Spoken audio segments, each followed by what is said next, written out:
할렐루야. 지금 말씀 사경에 오신 여러분을 주의 이름으로 환영하고 축복합니다. 우리 옆에 분들 바라보시고 인사 한번 나누겠습니다. 반갑습니다. 잘 오셨습니다. 우리 사랑의 고백을 한번 해보겠습니다. 사랑합니다. 축복합니다. 네, 오늘 이 밤에도 하나님께서 부으실 귀한 은혜를 기대하면서 이 시간 함께 기도하며 나아갈 때, 하나님 오늘도 저희가 말씀 앞에 설 때 우리에게 말씀하여 주시고 그 말씀으로 더욱더 은혜 받는 이 밤이 되게 하여 주시옵소서라고, 하나님께 더 가까이 나가는 귀한 자리가 되게 하여 주시옵소서라고 우리 시간 함께 기도하며 나아가겠습니다. 할렐루야. 사랑이 많으신 하나님 아버지 감사합니다. 오늘도 우리를 이 은혜의 자리로 부르신 하나님 감사합니다. 오늘도 함께 모인 저희들 말씀 앞에 서기를 원합니다. 하나님 거룩하신 그 보좌 앞에 이름 앞에 서기를 원합니다. 오늘 가운데 말씀하여 주시고 그 말씀으로 우리에게 주신 귀한 은혜를 풍성함을 누릴 수 있는 귀한 밤이 되어줄 수 있도록 하나님 함께하여 주시옵소서. 오늘도 주 앞에 나아갈 때 하나님의 은혜를 기대하며 나아가오니 주의 크신 은혜를 대입혀 주시옵소서. 하나님 함께하심을 믿사옵니다.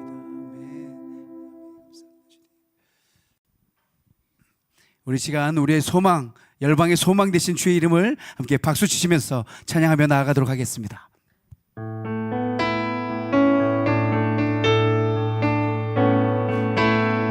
예수 열방의 소망, 예수 열방의 소망, 예수 우리의 위로자, 주는 온 땅의 영원한 소망.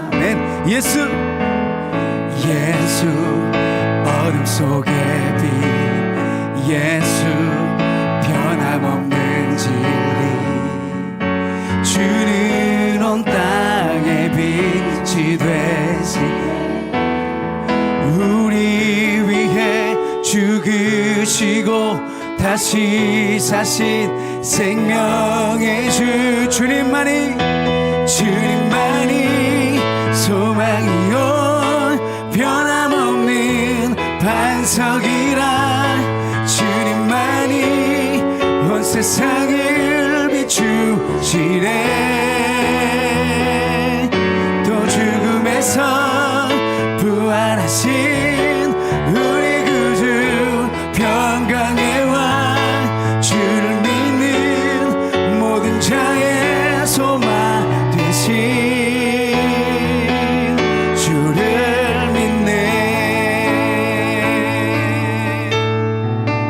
한 번 더 고백합시다.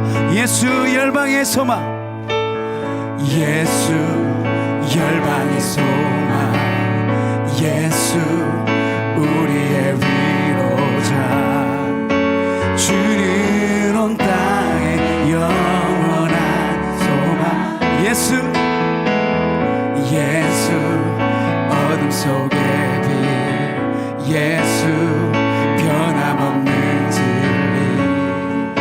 주는 온 땅에 빛이 돼 우리 위해 죽으시고, 우리 위해 죽으시고 다시 사신, 다시 한 번 더 우리 위해 죽으시고, 우리 위해 죽으시고 다시 사신 생명의 주, 주님만이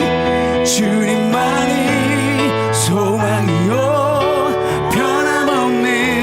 반석이라, 주님만이 온 세상을 비추시네.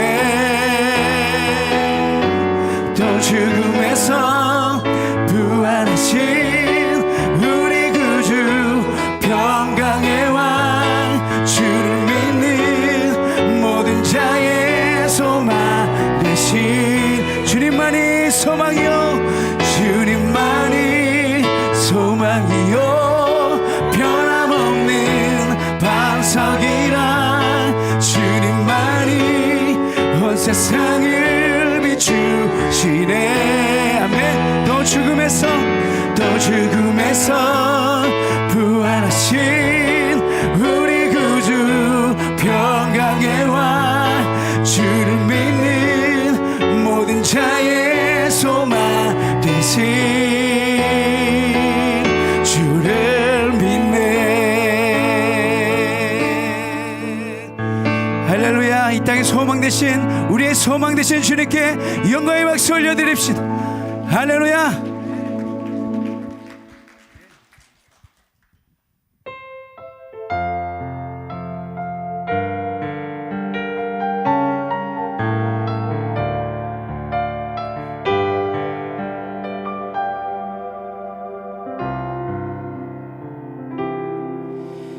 나는 내 마음의 복음이 흥했던 곳에서 다시 아버지를 만나고 주님 내 마음의 연약한 눈물의 끝에서 또 나를 반겨주시네.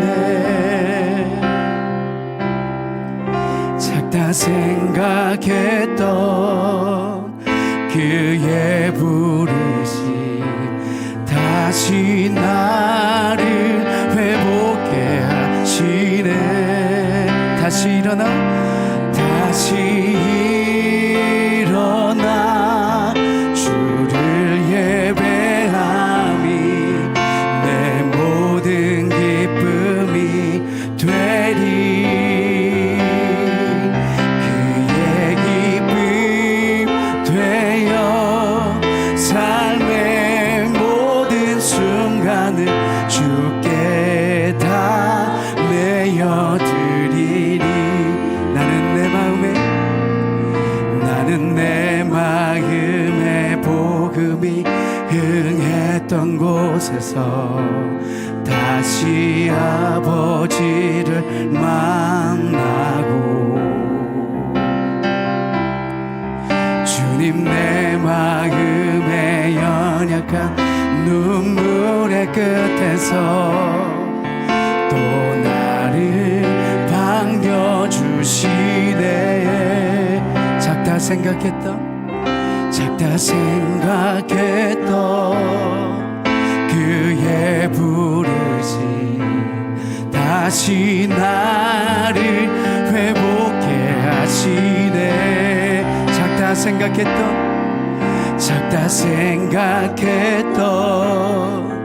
그의 부르심 다시 나를 회복해 하시네. 다시 일어나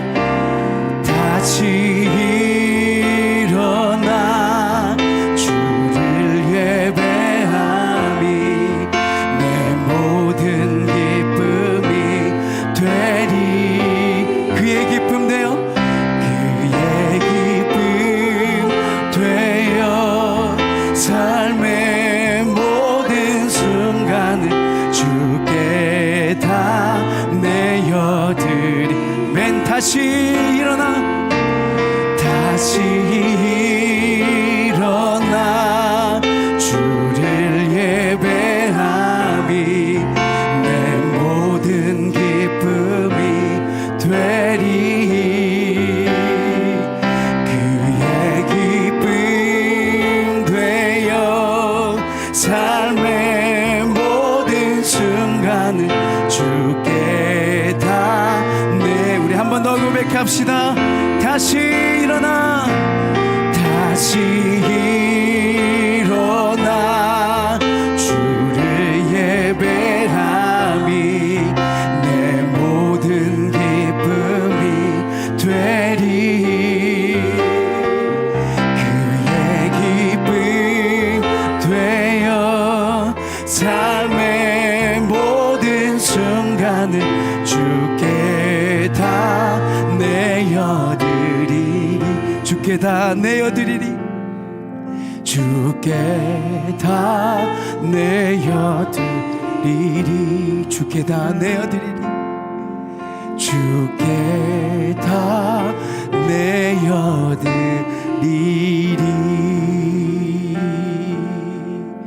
아멘. 이 시간 우리 교회의 공동 기도 제목으로 함께 기도합니다.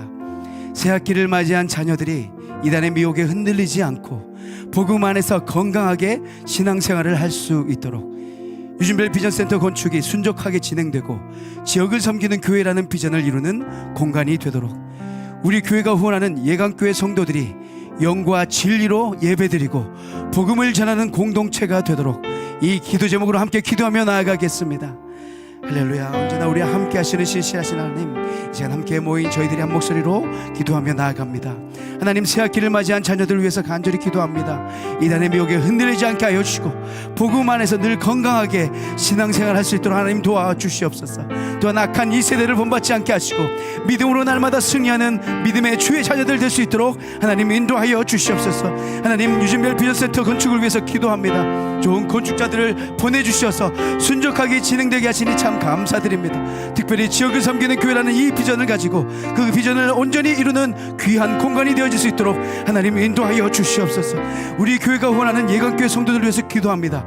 영과 진리로 예배드리고 복음을 전하는 믿음의 공동체가 되어서 그 지역에 든든히 서가는 복된 교회 될 수 있도록 하나님 인도하여 주시옵소서.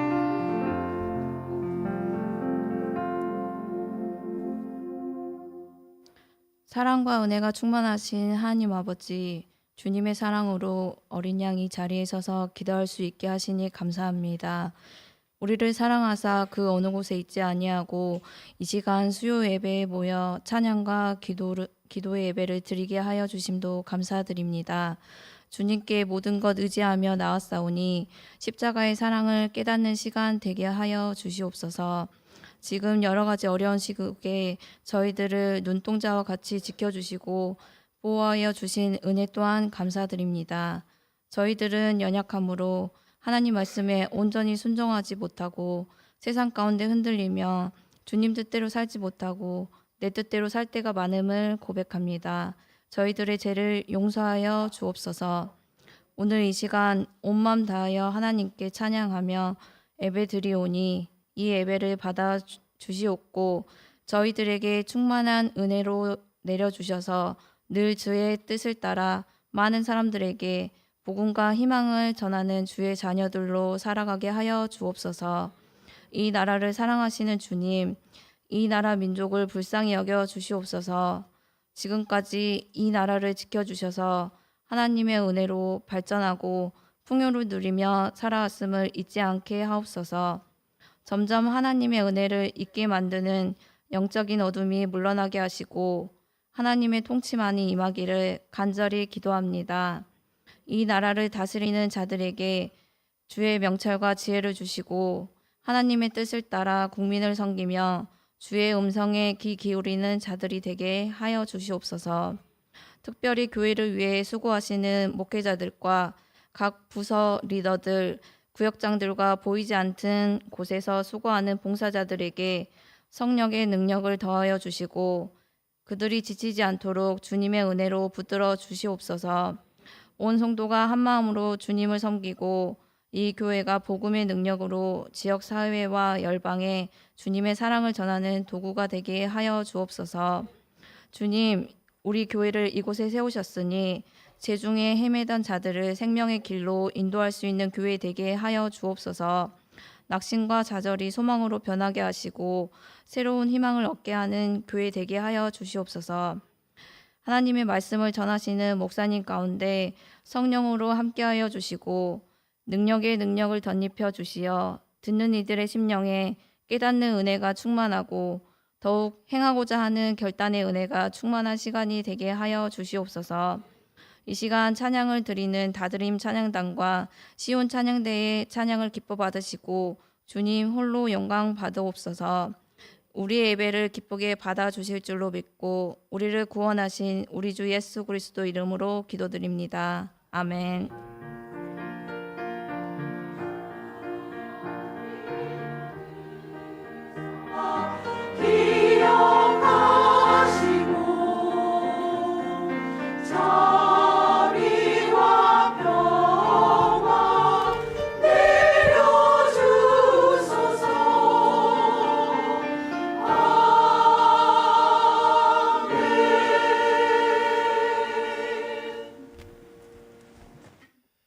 이 시간 우리에게 주신 하나님의 말씀 창세기 9장 11절에서 13절 말씀입니다. 창세기 9장 11절에서 13절 말씀 우리 함께 한 목소리로 합독하도록 하겠습니다. 내가 너희와 언약을 세우리니 다시는 모든 생물을 홍수로 멸하지 아니할 것이라. 땅을 멸할 홍수가 다시 있지 아니하리라. 하나님이 이르시되 내가 나와 너희와 및 너희와 함께하는 모든 생물 사이에 대대로 영원히 세우는 언약의 증거는 이것이니라. 내가 내 무지개를 구름 속에 두었나니 이것이 나와 세상 사이의 언약의 증거니라. 아멘.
아멘.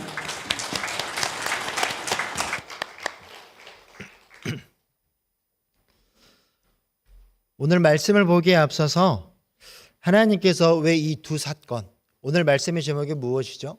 홍수 심판과 민족 분산입니다. 이 두 사건을 왜 이어서 기록해 놓았을까? 분명히 이 두 사건 사이에는 시간의 차이도 있을 거고요. 그 사이에 수없이 많은 일들도 있었겠지만 왜 하나님께서는 창세기 6장에서 11장까지 이 두 사건을 집중해서 기록해 놓았는지를 한번 생각해 보았으면 좋겠습니다. 바로 이 세상, 피조물과 인간의 주인이 하나님이시며 이 모든 것들이 하나님의 섭리 가운데 운행되고 있다라는 것을 우리에게 보여주시기 위함입니다. 우리는 교만이라는 말을 알고 있습니다. 사전을 찾아보면요, 이 교만을 어떻게 설명하고 있냐면 겸손함이 없이 잘난 체하여 방자하고 버릇이 없음을 일컫는 말을 교만이다라고 설명하고 있습니다. 즉 창세기 6장부터 11장은요, 하나님의 은혜와 사랑을 알지 못하고 교만한 인간에 대한 하나님의 심판을 기록하고 있습니다. 죄송합니다.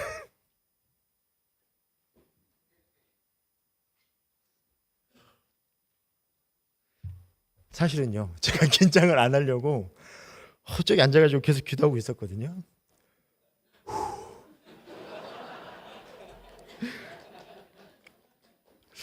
중요한 걸 놓고 왔어요. 얼굴 빨개졌어. 이게 차라리 설교하라면 낫겠는데, 강의하라고 하니까 힘드네요. 네.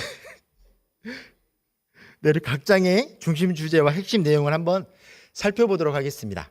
먼저 6장은요, 인류의 타락과 하나님의 심판 계획을 기록하고 있습니다. 여기에는요, 하나님께서 노아를 부르시고 이 땅을 물로 심판할 것임을 말씀하고 있어요. 그리고 내가 이 땅을 물로 심판할 테니 너는 방주를 지어라라는 것에 대해서 말씀해 주고 있죠. 7장은요. 홍수 심판과 하나님의 보호에 대해서 말씀하고 있습니다.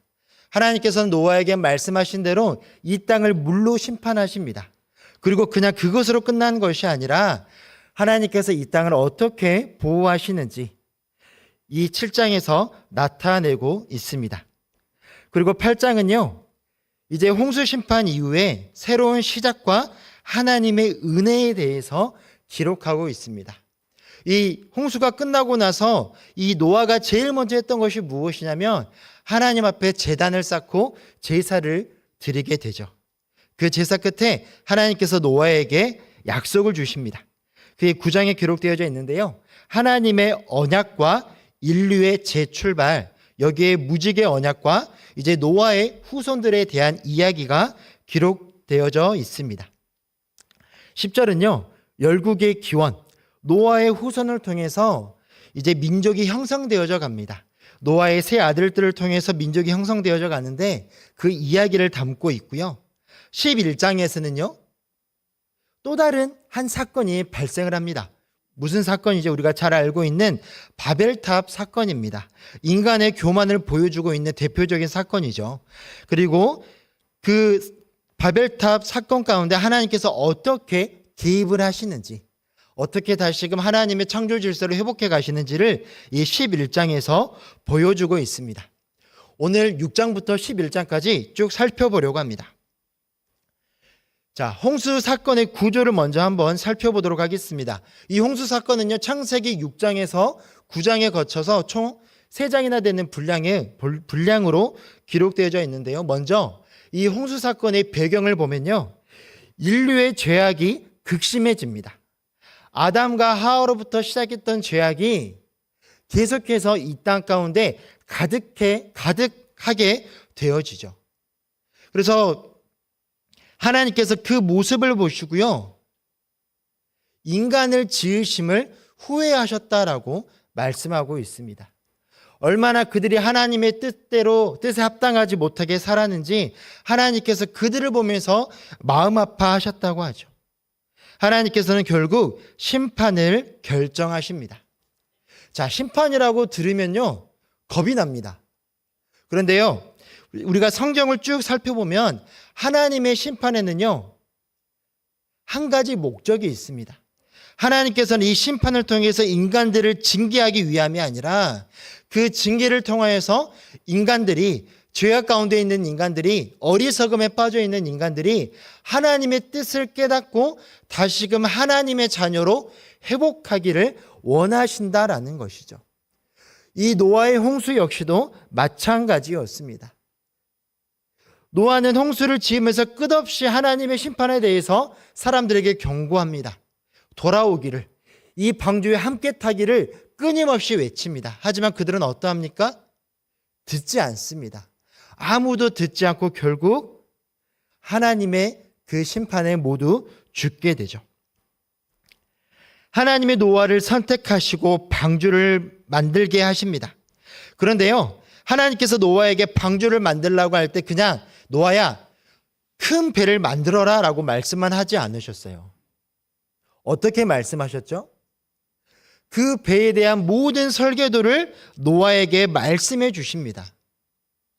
왜 그럴까요? 왜 그냥 만들어 라고 말씀하셔도 충분히 만들만 한데 왜 하나님께서는 넓이는 얼만큼, 높이는 얼만큼, 길이는 얼만큼, 또 창문은 몇 개, 이런 이야기를 왜 하셨을까요? 하나님의 구원을 상징한 이 방주는요, 전적인 하나님의 계획 가운데 만들어졌습니다.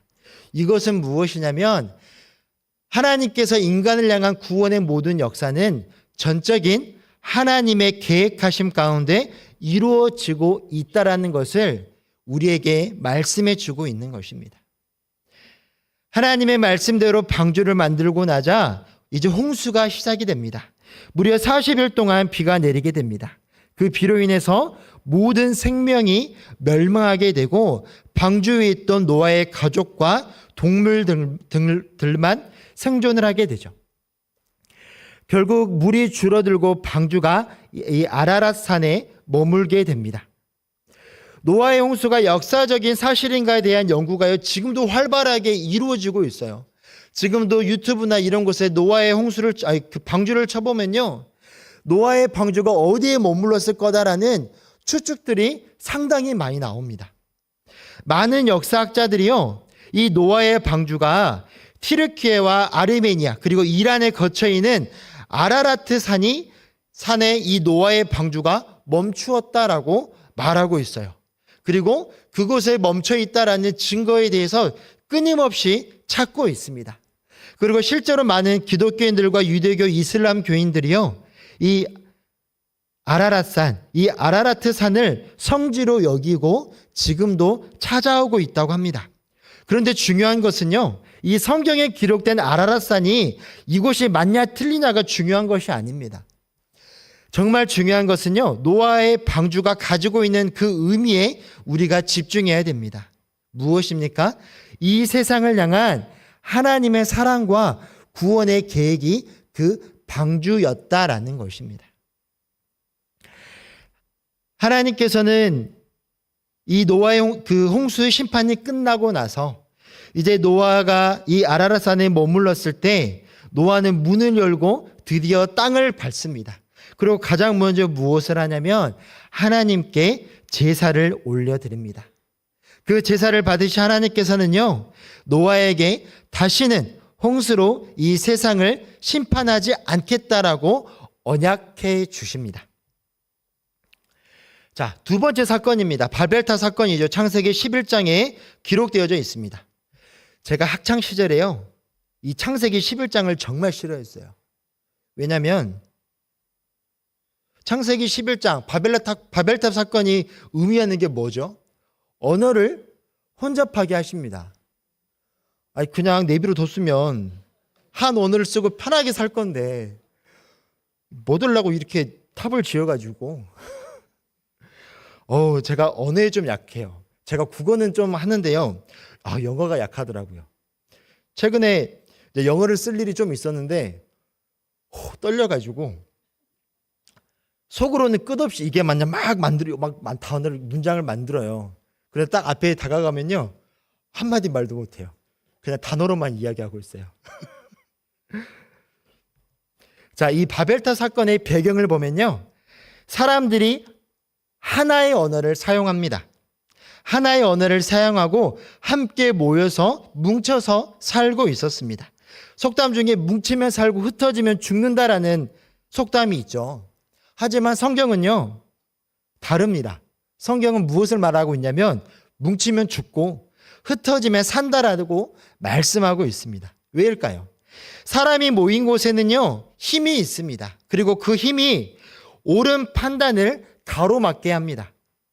제가 고등학교 때요, 8명의 친구들이 있었어요. 고등학교 1학년 딱 올라가고 나서 항상 몰려다녔던 8명의 친구들이 있어요. 수업만 끝나면 8명에서 복도를 휩쓸고 다녔고, 밥 먹으러 갈 때도 8명이 휩쓸고 다녔고, 매점을 갈 때도 8명이 휩쓸고 다녔습니다. 무서울 게 없었어요. 그러다 보니까 어떠죠?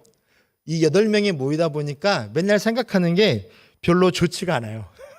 어떻게 하면 땡땡이 쳐볼까? 어떻게 하면 자율학습 빼먹고 도망쳐볼까? 실제로 도망쳤다가 많이 잡혀왔습니다. 이처럼 사람들은요, 뭉치면요, 힘이 생깁니다. 그런데 그 힘을 옳은 곳에 써야 되는데 그 힘이 생기다 보니까 옳은 판단을 할 수 없게 되죠. 그러자 어떻게 합니까? 스스로 이름을 내기 위해서 높은 탑을 쌓으려고 합니다. 교만과 인간 중심의 사고에 사로잡혀 있게 되죠. 하나님께서요, 이 인간의 교만함을 보시고 개입하십니다. 어떻게 개입하시냐면요, 언어를 혼잡하게 만드십니다. 그리고 언어가 혼잡해지다 보니까 소통이 어렵게 되죠. 소통이 어려우면 어떻게 됩니까? 함께 마음을 모으기가 쉽지가 않습니다. 처음에는요, 말이 통하고 서로 소통이 가능하니까 마음을 모아서 탑을 쌓기 시작하는데 이 소통이 어려워지니 이 탑을 쌓는 것이 쉽지가 않아요. 결국 어떻게 됩니까? 사람들이 흩어져서 여러 민족과 언어가 생겨나게 됩니다. 결국 바벨탑 건설이 되게 되죠. 성경에는요, 흩어짐의 이야기가 상당히 자주 등장합니다. 왜일까요? 하나님의 뜻은요, 모여 사는 것이 아니기 때문이죠. 모여가지고 이곳이 좋사오니라고 그냥 우리끼리만 모여 있는 것을 하나님께서 원치 않으세요. 하나님께서 원하시는 것은 흩어지는 것입니다.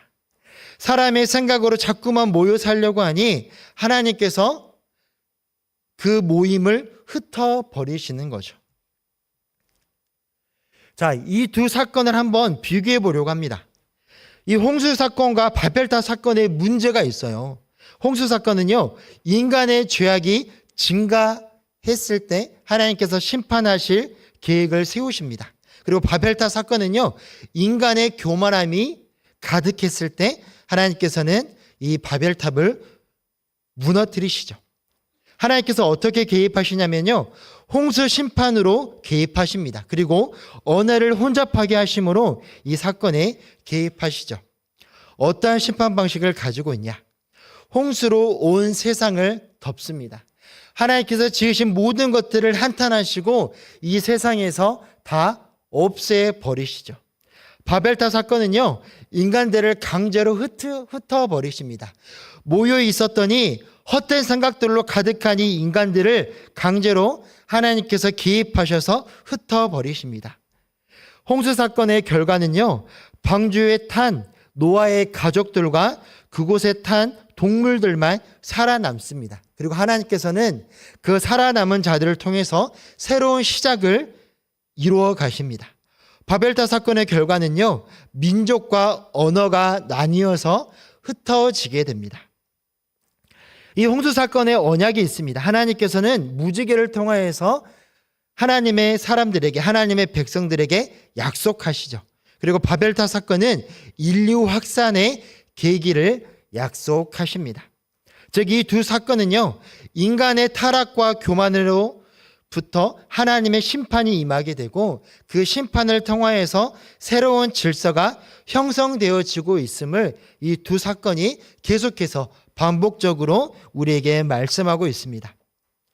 이 두 사건은요, 인간의 타락의 끝을 보여주고 있는 사건입니다. 이 6장 앞선 장에서는요, 개인의 타락과 죄악에 대해서 다루었다면 6장부터는 개인을 넘어선 인류의 타락과 죄악을 다루고 있습니다. 여기서 중요한 것은요, 이 두 사건이 인간이 타락했다, 인간이 죄인이다를 강조하는 것이 아니다라는 것이죠. 여기서 강조하는 것은요, 인간이 죄를 범했다 했을지라도 하나님께서는 하나님의 방법으로 다시금 하나님의 창조 질서를 회복시킨다라는 것입니다. 아무리 인간이 악한 생각을 가지고 이 세상을 어지럽히고 혼란을 가져온다 할지라도 하나님의 세계가 끝나지 않는다라는 것입니다.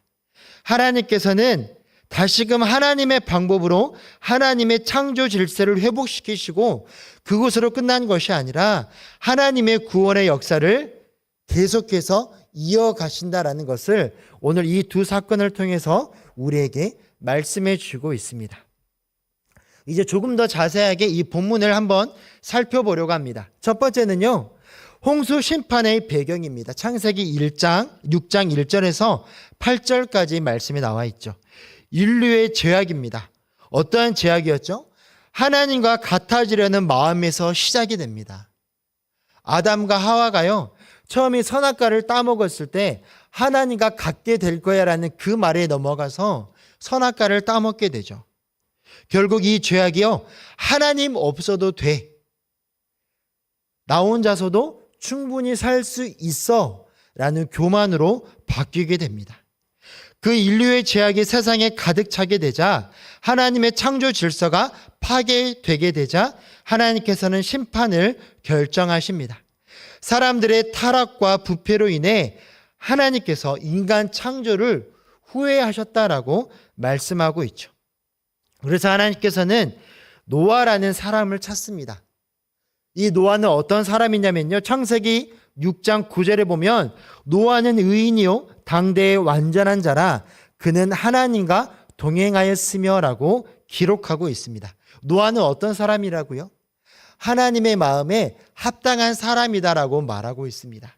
당시 모든 사람들이 하나님을 떠나서 자신의 속에는 옳은 대로 살아갔지만 이 노아만큼은 하나님을 믿고 하나님을 의지하고 하나님 우리의 삶의 주인이심을 고백하며 그 믿음 안에서 살아가고 있었다라는 거죠. 하나님께서는 이 노아를 부르시고 이 노아를 통하여서 하나님의 계획을 준비해 가십니다. 이 노아는요 바로 하나님의 창조 세계를 새롭게 이어갈 사람이었죠. 두 번째, 노아의 방주와 홍수죠. 창세기 6장 9절부터 7장 24절까지입니다. 하나님께서 노아를 부르시고요 방주를 만들도록 하나님의 뜻대로 하나님의 방법대로 만들도록 명령하십니다. 즉 구체적인 지침을 허락하셨던 것입니다. 기억하십시오. 구원은요 누구의 손에 달려 있다고요? 하나님의 손에 달려 있습니다. 노아와 그의 가족 그리고 정결한 짐승과 부정한 짐승들이 방주에 들어갑니다. 자, 이 구절에서 많은 분들이 궁금해합니다. 그래 노아와 그의 가족들이 타는 것 정결한 짐승까지는 이해가 되는데 부정한 짐승들은 왜 태우셨을까?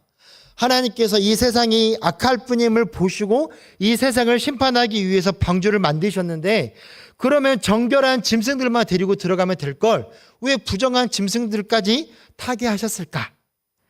하나님의 계획하심입니다.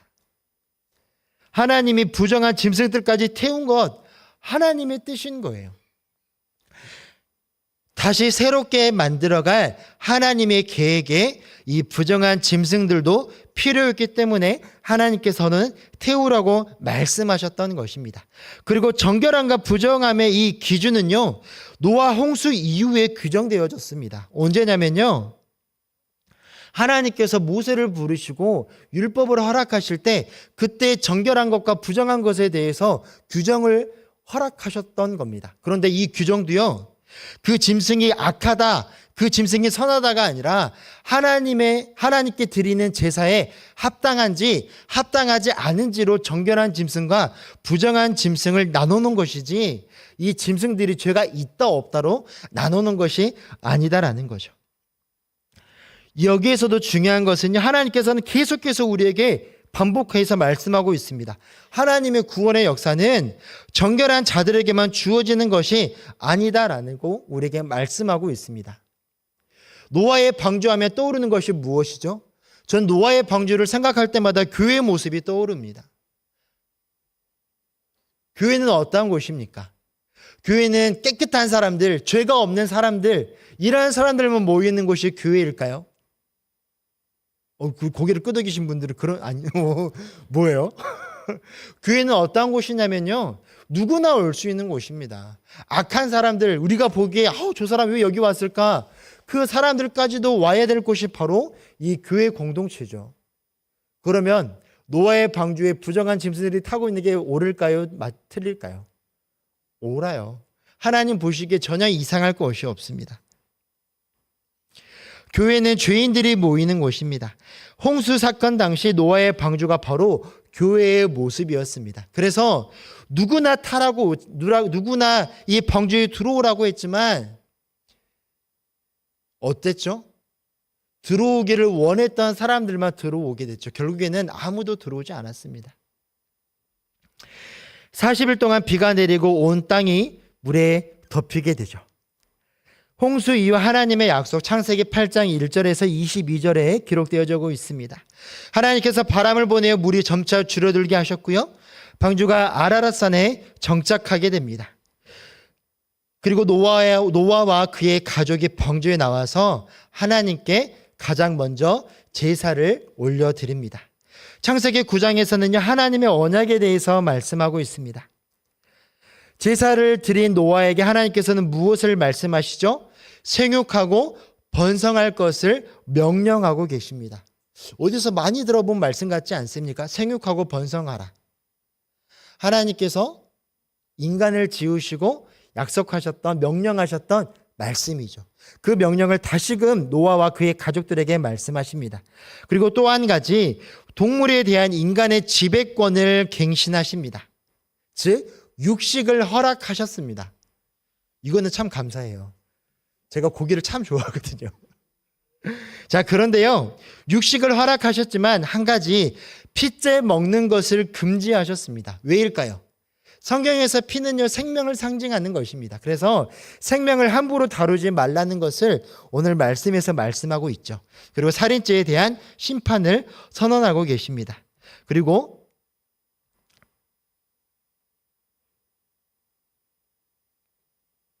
지금 몇 번이죠? 5번이죠. 그리고 무지개를 언약의 징표로 보여주시면서 다시금 홍수로 땅을 멸하지 않겠다라고 약속하십니다.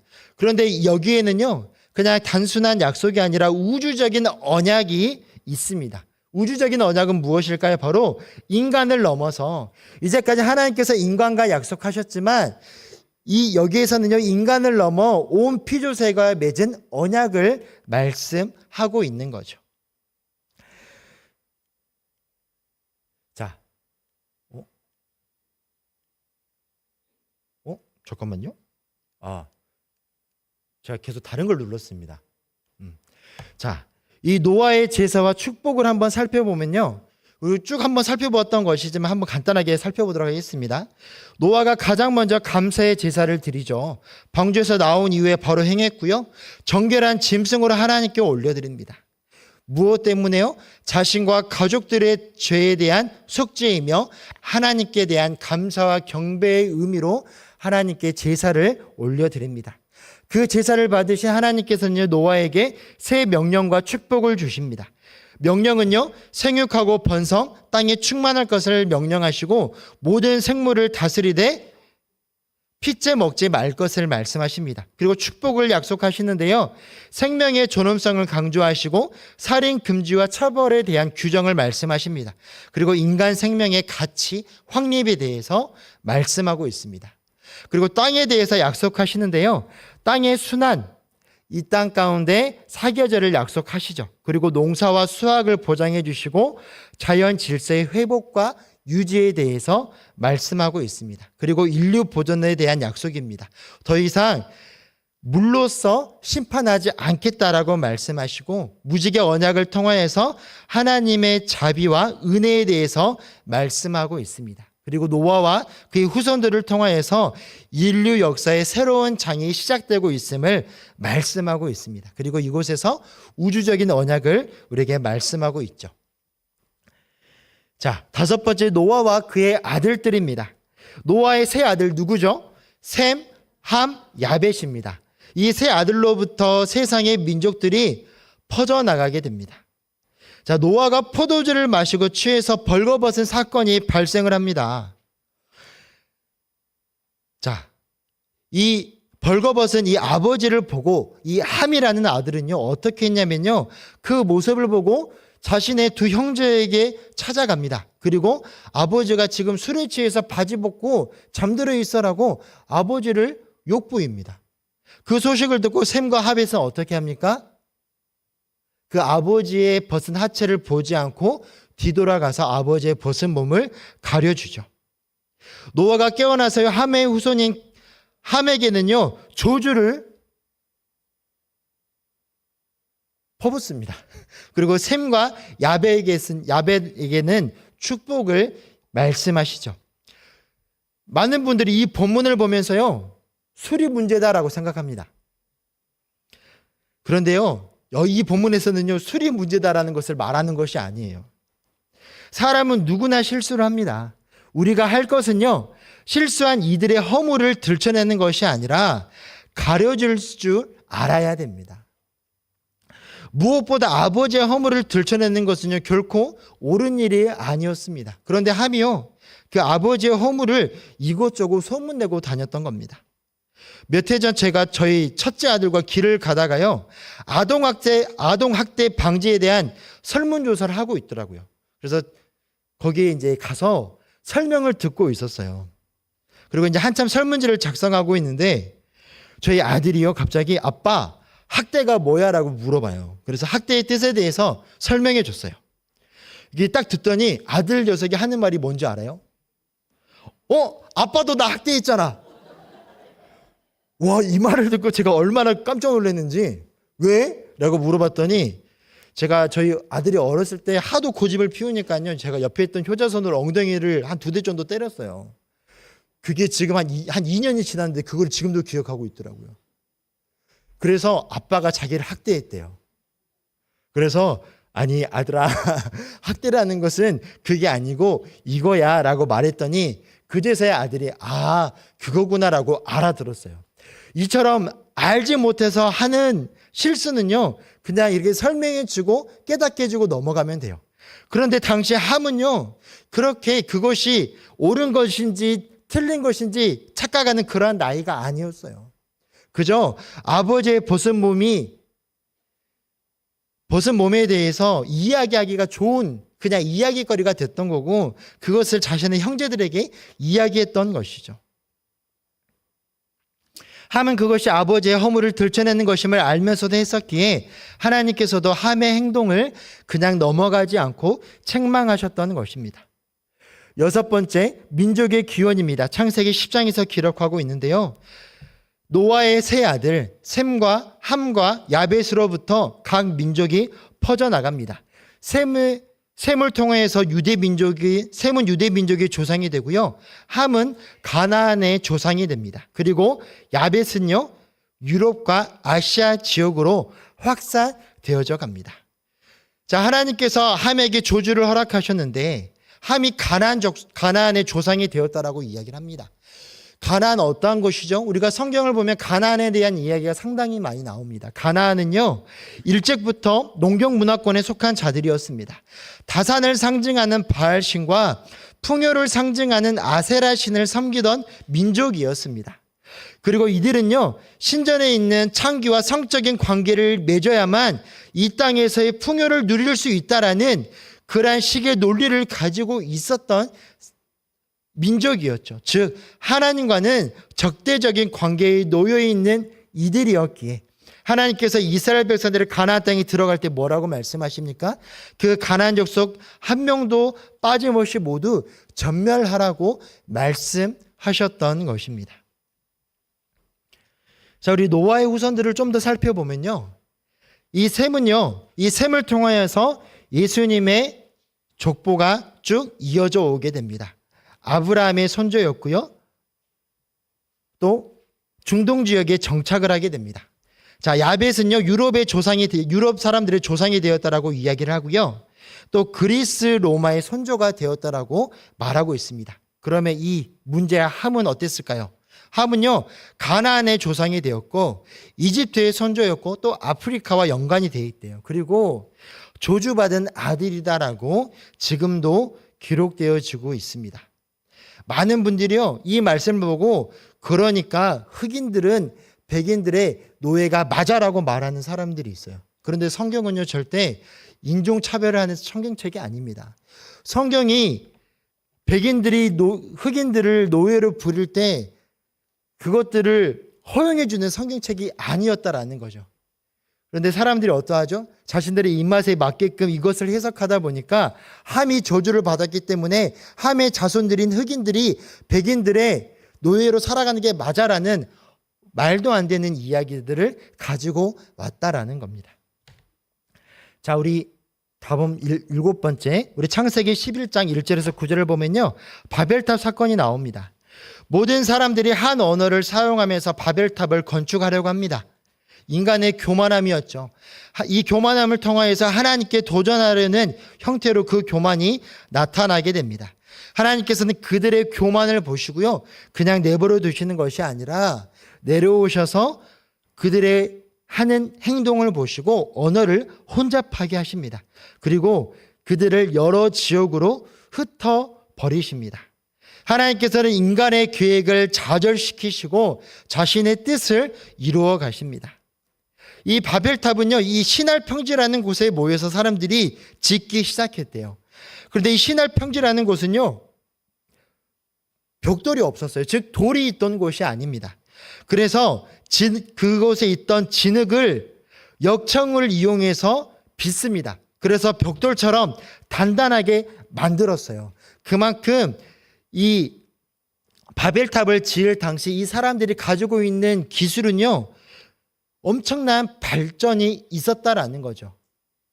진흙을 가지고 단단한 벽돌을 만들 정도로 문명이 발달되어져 있었던 상황이었습니다. 그런데 그 문명이 그렇게 발달되었던 문명이요, 하나님 앞에 한순간 다 무너져 버리고 맙니다.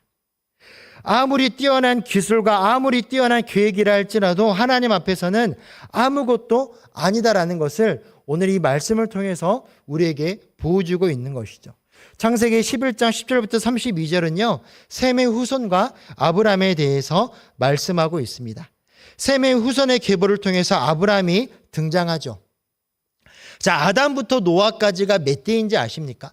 아담부터 노아까지가 10대예요. 그리고 그러면 셈부터 아브라함까지는 몇 대일까요? 몇 대일까요? 맞아요. 10대입니다.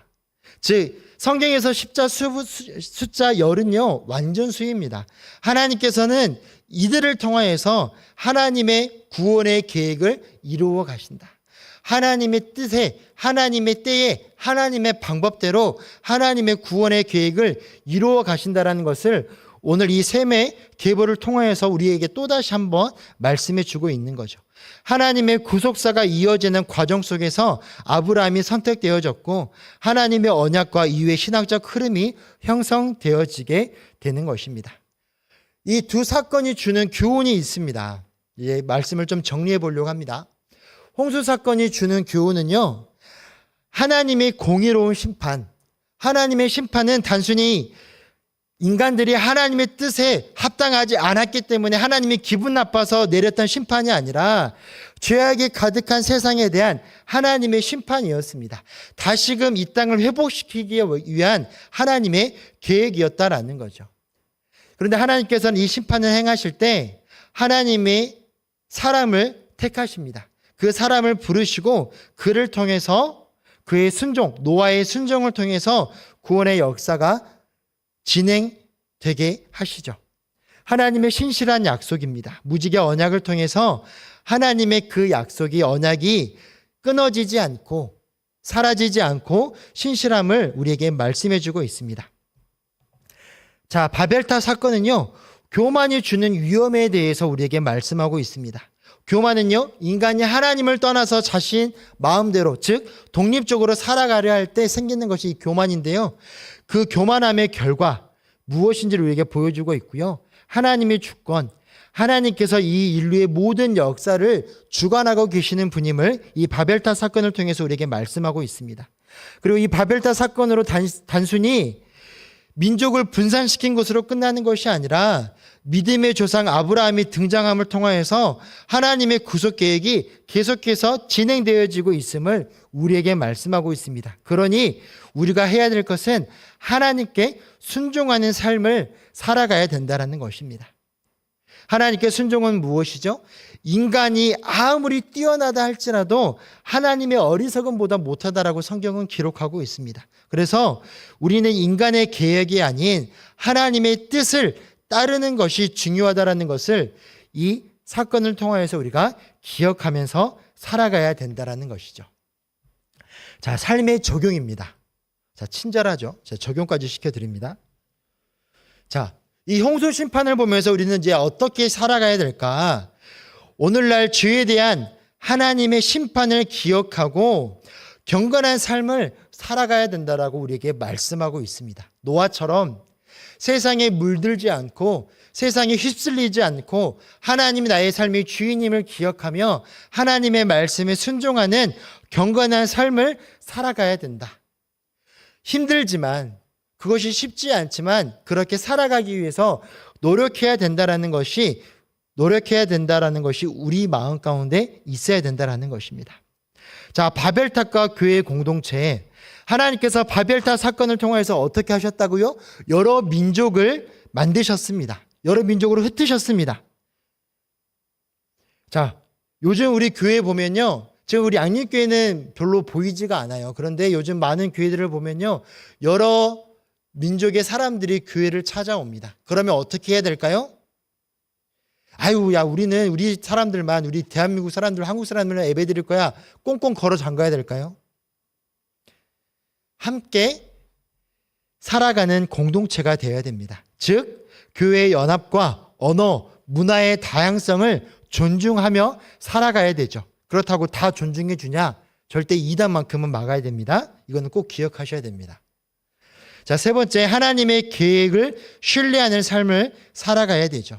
우리의 삶은요, 내 생각과 내 방법과 내 계획으로 살아가는 것이 아닙니다. 그럼 우리는 누구의 계획대로 살아가는 사람들일까요? 바로 하나님의 계획입니다. 하나님의 섭리를 신뢰하며 그 섭리 가운데 순종하는 삶을 살아가야 된다라는 것이죠. 순종의 중요성.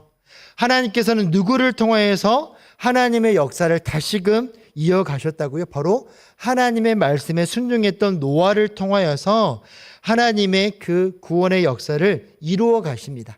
아브라함을 통해서 이루어 가셨던 것처럼 지금 하나님의 자녀로 살아가는 우리들이 그 하나님의 말씀에 순종함으로 하나님의 말씀에 충실되게 살아가야 됨을 오늘 이 두 사건에서는 말하고 있습니다. 그리고 마지막으로 하나님의 약속을 신뢰함이 우리 안에 있어야 됩니다. 하나님께서는 이 세상을 심판하시고 심판으로 끝나지 않으셨습니다. 무지개 언약을 통하여서 그리고 아브라함을 부르심을 통하여서 하나님께서 우리를 구원하실 것임을 지금도 계속해서 우리의 삶 가운데 이어지고 있음을 우리에게 말씀해 주고 있는 것이죠. 그래서 우리는 어떻게 해야 됩니까?